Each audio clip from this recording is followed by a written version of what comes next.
The S&P 500 is currently facing more than a 30% drop moving forward, despite the fact that the predicted recession has been delayed by stimulus money and rate hike effect lag.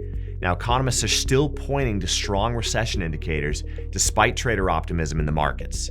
And despite consumer spending, an S&P rally, and the fact that unemployment numbers appear low right now, Wall Street strategists are still believing that a recession is on the way.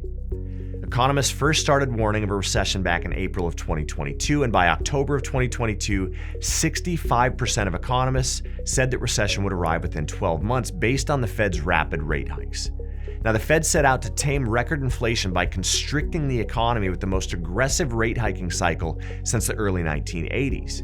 And one very important fact to note is that since World War II, 80% of the Fed rate hiking cycles have resulted in a recession.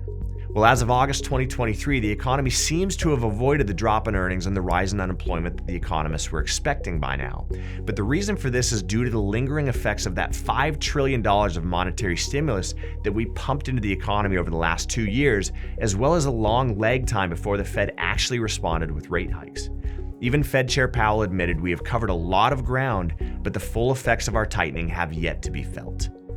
Now, households and businesses continued spending comfortably despite the high interest rates, but that's starting to change. Cash reserves are being used up as U.S. household savings are approaching an all-time low, and U.S. consumer credit card debt is at an all-time high, with credit card delinquencies having doubled since 2021. And while inflation seems to have plateaued, prices won't actually come down. In fact, consumers will be forced to start cutting back on their spending, which will push further towards that recession. And there's also a lag time between the rate hikes and their effects. Manufacturing has long been considered a thermometer for the broader economy, and industrial production right now is starting to trend downward. There's widespread worry across the industry as that downward trend reflects a dropping of consumer demand. In addition, banks are implementing tighter lending standards and are making it harder for individuals and businesses to get loans due to growing concerns that borrowers will struggle to pay them back. And when the money stops, businesses contract and unemployment rises.